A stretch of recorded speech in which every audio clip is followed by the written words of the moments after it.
Hi hello everyone, this is Madhukumar Nagaraj. ಇವತ್ತಿನ trade ಬಗ್ಗೆ ಮತ್ತೆ ಮಾರ್ಕೆಟ್ ಟ್ರೆಂಡ್ ಬಗ್ಗೆ ಮಾತಾಡಕ್ ಬಂದಿದ್ದೀನಿ.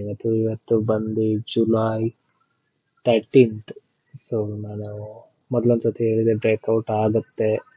ಸೊ ಈ ಪಾಯಿಂಟ್ ಇಂದ ಬ್ರೇಕ್ಔಟ್ ಆಗುತ್ತೆ ಅಂತ. ಸೊ ಮಾರ್ಕೆಟ್ ಗ್ಯಾಪ್ ಅಪ್ ಆಗಿತ್ತು, ಅಗೇನ್ ಮೊಮೆಂಟಮ್ ಇಲ್ಲಿವರೆಗೂ ಹೋಗಿತ್ತು. ಈಗ ಮಾರ್ಕೆಟ್ ಏನಾಗ್ತಿದೆ ಅಂದ್ರೆ ಯೂ ಟರ್ನ್ ತಗೊಂತಾ ಇದೆ.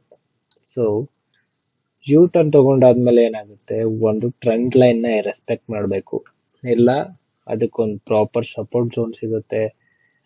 ಸಪೋಸ್ ಇಲ್ಲಿ ಬಂದನೆ ರಿವರ್ಸಲ್ ಆಗ್ಬೋದು, ಅಗೇನ್ ಟ್ರೆಂಡ್ ಲೈನ್ ಈ ಕಡೆ ಡ್ರಾ ಮಾಡ್ಬೋದು. Trend line is nothing but ನಿಮ್ಗೆ 2 ಪಾಯಿಂಟ್ಸ್ ಸೇರಿದ್ರೆ ಅದೇ ನಿಮ್ಮ ಟ್ರೆಂಡ್ ಲೈನ್.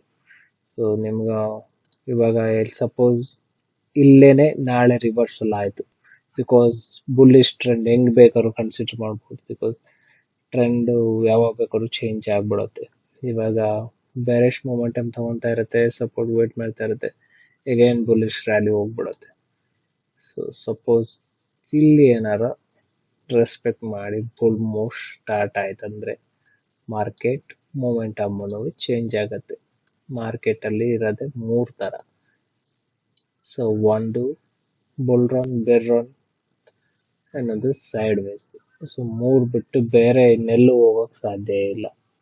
ಸೊ ಇವಾಗ ಮಾರ್ಕೆಟ್ ನನ್ನ ಪ್ರಕಾರ ನಾಳೆನು ಬೇರಿಶ್ ಕಂಟಿನ್ಯೂ ಆಗುತ್ತೆ, ಇನ್ನೊಂದು 500,000 ಪಾಯಿಂಟ್ಸ್. ಇಲ್ಲ ಅಂತ ಅಂದ್ರೆ ರೆಸ್ಪೆಕ್ಟ್ ಮಾಡಿ ಮೇಲೆ ಹೋಗುತ್ತೆ.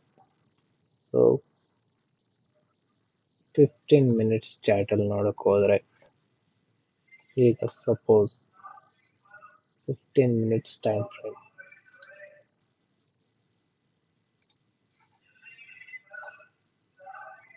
the hard work is trading come in preparation. The actual process of trading, however, should be effortless.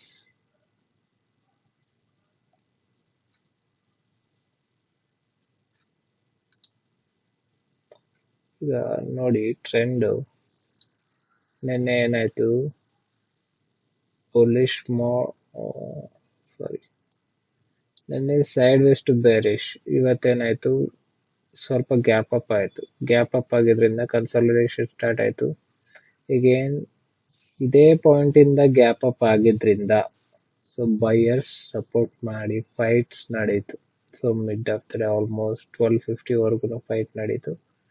ಅದಾದ್ಮೇಲೆ ಬಯರ್ಸ್ ಫೇಲ್ ಆದ್ರು, ಸೆಲ್ಲರ್ಸ್ ವಿನ್ ಆಗಿ ಫಾಲ್ ಆಯ್ತು second half the day. Means market work ಆಗೋದು ಫಸ್ಟ್ ಅವರ್ ಅಲ್ಲಿ, ಅದ್ ಬಿಟ್ರೆ lost our ಅಲ್ಲಿ. So ನೀವೆಲ್ಲ ಚಾರ್ಟ್ಸ್ ತೆಗೆದು ನೋಡಿರೋ ನೀವೇ ಮಾರ್ಕೆಟ್ 2 ಟೈಮ್ ಫ್ರೇಮ್ ಅಲ್ಲೇನೆ ಚೆನ್ನಾಗಿ ವರ್ಕ್ ಆಗುತ್ತೆ. ಈಗ ನೋಡಿ ಬುಲ್ ರನ್, ಇದರಲ್ಲಿ ಫ್ಲಾಟ್ ಇದೆ, ಇಲ್ಲಿ ಬುಲ್ ರನ್, ಇಲ್ಲಿ ಫ್ಲಾಟ್ ಇದೆ.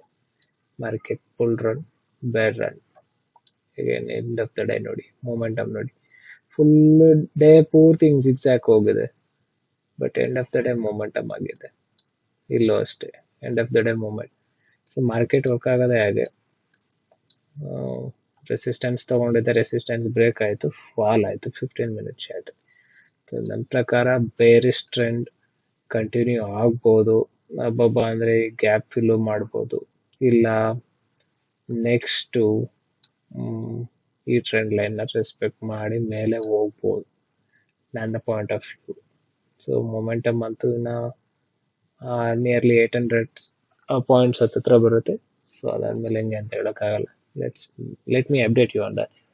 ಓಕೆ, ಇವತ್ತಿನ ಟ್ರೇಡ್ ಏನಾಯ್ತು ಅಂದ್ರೆ, ಮಾರ್ನಿಂಗ್ ನನಗೆ ಸಿಗ್ನಲ್ ಸಿಕ್ತು, ಬಿಕಾಸ್ ನನಗೆ ಸಪೋರ್ಟ್ ರೆಸಿಸ್ಟೆನ್ಸ್ ಎಲ್ಲದ್ರ ಮೇಲೂ ನಂಬಿಕೆ ಇದೆ. ಬಟ್ ಸ್ಟಿಲ್ ಎಲ್ಲ ಓಕೆ, ಬಟ್ ಸ್ಟಿಲ್ ಏನಂದ್ರೆ ನಮ್ದೇ ಒಂದು ಸೆಟ್ ಆಫ್ ರೂಲ್ಸ್ ಇದ್ರೆ, ಸೊ ನಾವು ಆ ರೂಲ್ಸ್ಗೆ ನಾವು ಬದ್ಧರಾಗಿದ್ರೆ ನಾವು ಎಷ್ಟು ಕ್ವಾಂಟಿಟಿ ಬೇಕಾದ್ರೂ ಆಡ್ ಮಾಡ್ಕೊಬಹುದು. ಮೀನ್ಸ್ ಇವಾಗ ಸಪೋಸ್ ನೀವು 25 ಕ್ವಾಂಟಿಟಿ ಮೀನ್ಸ್ 1 ಲಾಟ್ ಅಲ್ಲಿ ಟ್ರೇಡ್ ಮಾಡ್ತೀರ. ಸೊ 1 ಲಾಟ್ ಅಲ್ಲಿ ಟ್ರೇಡ್ ಮಾಡಿದಾಗ ನಿಮಗೆ ಗೊತ್ತಿರತ್ತೆ ಇಲ್ಲಿ ಮಾರ್ಕೆಟ್ ಇದೇ ಪಾಯಿಂಟ್ ರೆಸ್ಪೆಕ್ಟ್ ಮಾಡುತ್ತೆ, ಬಿಕಾಸ್ ಇಲ್ಲಿ ಬುಲ್ ರನ್ ಆಗಿದೆ. ಮಾರ್ಕೆಟ್ ಇಲ್ಲಿಂದ ಬುಲ್ಲಿಶ್, ಸ್ಟ್ರಾಂಗ್ ಬುಲ್ಲಿಶ್ ಹೋಗಿದೆ ಈ ರೇಂಜ್ ಇಂದ ಸ್ಟ್ರಾಂಗ್ ಬುಲ್ಲಿಶ್ ಹೋದ್ರೆ ಆಬ್ವಿಯಸ್ಲಿ ಬಯರ್ಸ್ ಬರ್ತಾರೆ. ಸೊ ನೀವೇನಾರ ಇಲ್ಲಿ ಶಾರ್ಟ್ ಮಾಡಿದ್ರೆ ಆಬ್ವಿಯಸ್ಲಿ ಈ ಬಾಟಮ್ ಬುಕ್ ಮಾಡ್ಬೋದು. ಬಟ್ ಎಷ್ಟು ಸಾರಿ, 1 ರಿಂದ 5 ಸಾರಿ ಬುಕ್ ಮಾಡ್ಬೋದು.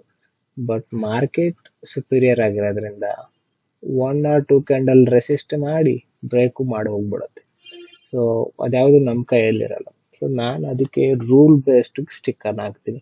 ಸೊ ನಂದು ಸೆಟ್ ಆಫ್ ರೂಲ್ಸ್ ಇರೋದು ಏನಂದ್ರೆ 2 days ಲೋ ನಾನು ಟ್ರಯಲ್ ಮಾಡ್ತೀನಿ, ಮತ್ತೆ ಸಾರಿ 2 ಕ್ಯಾಂಡಲ್ ಲೋ ನಾನು ಟ್ರಯಲ್ ಮಾಡ್ತೀನಿ, 50 ಪಾಯಿಂಟ್ಸ್ ಸ್ಟಾಪ್ ಲಾಸ್ ಇಡ್ತೀನಿ, 50 ಪಾಯಿಂಟ್ಸ್ ಕೂಡ ನಾನು ಟ್ರಯಲ್ ಮಾಡ್ತೀನಿ.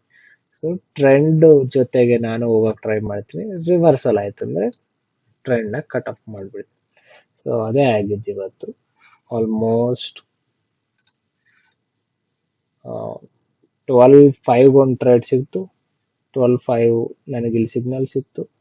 ಸಿಗ್ನಲ್ ಫೇಲ್ಯೂರ್ ಆಯಿತು. ನಾನು ಸ್ಲಿಪೇಜ್ ಆಲ್ಮೋಸ್ಟ್ 8 ಪಾಯಿಂಟ್ಸ್ ಸ್ಲಿಪೇಜ್ ಆಯಿತು. 8 ಪಾಯಿಂಟ್ಸ್ ಸ್ಲಿಪೇಜ್ ಇಂದ ಆಲ್ಮೋಸ್ಟ್ ಸಿಸ್ಟಮ್ ಪಾಯಿಂಟ್ ಆಫ್ ವ್ಯೂಗೆ 35 to 38 ಪಾಯಿಂಟ್ಸ್ ಲಾಸ್ ಆಯಿತು. Okay fine. ಬಟ್ 1251ಗೆ ಮತ್ತೆ ಮೀನ್ಸ್ ಈ ಕನ್ಸಾಲಿಡೇಷನ್ ಆದಮೇಲೆ ವೈರ್ ಸೆಲ್ಲರ್ಸ್ ಫೈಟ್ ಆದಮೇಲೆ ಬ್ರೇಕ್ಔಟ್ ಆಗೇ ಆಗುತ್ತಲ್ವಾ. ಸೊ ಆದ್ರಿಂದ ಇಲ್ಲಿ ಬ್ರೇಕ್ಔಟ್ ಆಯಿತು 1250 ಮೀನ್ಸ್ 1245 ಇಂದ 1250 ಕ್ಯಾಂಡಲ್ ಇದು. ಈ ಕ್ಯಾಂಡಲ್ ಬ್ರೇಕ್ಔಟ್ ಆಯಿತು, ರ್ಯಾಲಿ ಆಯಿತು.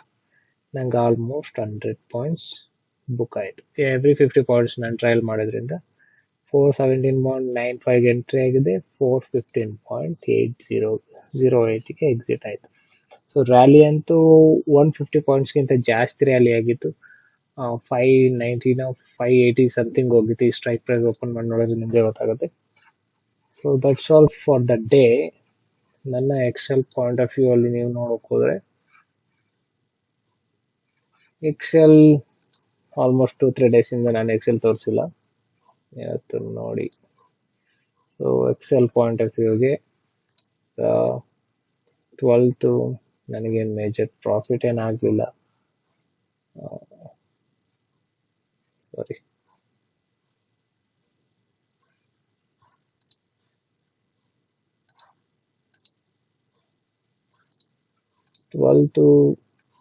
ನನಗೆ 721 ಪರ್ ಲಾಟ್ ಬಂತು. 11th ನನಗೆ 182 rupees ಪ್ರಾಫಿಟ್. ಸೊ ಇವತ್ತು ಬಂದು ನನಗೆ 1250 2.5% ರಿಟರ್ನ್.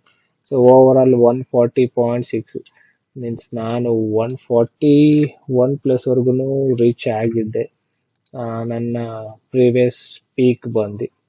ಈಗ ಅಗೇನ್ 140.6 ವರೆಗೂ ಬಂದಿದ್ದೀನಿ. ಮೀನ್ಸ್ 667 ಮಾತ್ರ ಡ್ರಾಡೌನ್ ಉಳಿದಿದೆ. ಈ ಡ್ರಾಡೌನ್ ಕವರ್ ಮಾಡ್ತು ಅಂದ್ರೆ ನಾನು ಬ್ರೇಕ್ ಇವನ್ ಬರ್ತೀನಿ.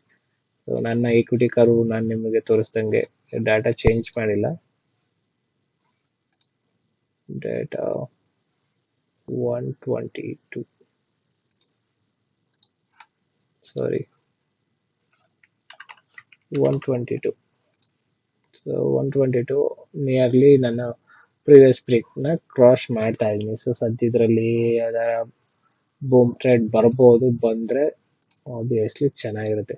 ಮೀನ್ಸ್ ಈ ಥರ ಸೆಟ್ ಆಫ್ ರೂಲ್ಸ್ ಇಟ್ಕೊಂಡು ನೀವು ಟ್ರೇಡ್ ಮಾಡಿದ್ರೆ ನಿಮಗೆ ಒಂದು ಡಿಸಿಪ್ಲಿನ್ ಅಂತ ಇರುತ್ತೆ. ನೀವೇನು ಮಾಡ್ತಿದ್ರ ಅನ್ನೋದು ನಿಮ್ಗೆ ಒಂದು ಐಡಿಯಾ ಸಿಗುತ್ತೆ. ನೋಡಿ, ನಾನು ಮ್ಯಾಕ್ಸಿಮಮ್ ಒಂದು ಲಾಟ್ಗೆ 11,000+ ಮೇಲೆವರೆಗೂ ನಂದು ನೆಗೆಟಿವ್ ಹೋಗಿತ್ತು ಒಂದು ಲಾಟ್ಗೆ. 50,000ದಲ್ಲಿ 11,000 ಚೇಂಜ್, 22 23 25% ಅನ್ಕೊಳ್ಳಿ. 25% ಕ್ಯಾಪಿಟಲ್ ರಿಡ್ಯೂಸ್ ಆದರೂ ನಾನು ಧೈರ್ಯವಾಗಿದ್ದೆ. ಸೊ ಒನ್ ಶಾರ್ಟಲ್ಲಿ ರಿಕವರಿ ಮಾಡಿಕೊಡ್ತು, full drawdown cut down. Again ಇಲ್ಲಿ ಇವಾಗ 8,900 9,500 ಸಮಥಿಂಗ್ವರೆಗೂ ಹೋಗಿತ್ತು. ಇವಾಗ ರಿಕವರಿ ಆಯಿತು. ಸೊ ಡ್ರಾಡೌನು ಎಲ್ಲ ಸಿಸ್ಟಮಲ್ಲೂ ಇರುತ್ತೆ, ಫೇಲ್ಯೂರ್ಸ್ ಇದ್ದೇ ಇರುತ್ತೆ. ಫೇಲ್ಯೂರ್ಸಿಂದ ನೀವು ಹೇಗೆ ಎಸ್ಕೇಪ್ ಆಗಬೇಕು ಅಂದರೆ ನೀವು ಒಂದು ಪ್ರಾಪರ್ ರೂಲ್ಸು, ಒಂದು ಸೆಟ್ ಆಫ್ ಪ್ಲ್ಯಾನ್ ಇರಬೇಕು. ಸೊ ನಿಮ್ಮ ಪ್ಲ್ಯಾನ್ ಜೊತೆ ನೀವು ಟ್ರೇಡ್ ಮಾಡಿದ್ರೆ ಆಬ್ವಿಯಸ್ಲಿ ನೀವು ಮಾರ್ಕೆಟಲ್ಲಿ ಇಷ್ಟು ದಿನ ಏನು ಕಳ್ಕೊಂಡಿರ್ತೀರ ಅದನ್ನು ಸ್ಟೆಪ್ ಬೈ ನೀವು ವಾಪಸ್ ತಗೊತೀರ. ಸೊ ಆಲ್ಮೋಸ್ಟ್ ಏನೊಂದು 4-5 ಡೇಸ್ ಹೋದರೆ 2 ಮಂತ್ಸ್ಗೆ ನನಗೆ 40% ರಿಟರ್ನ್.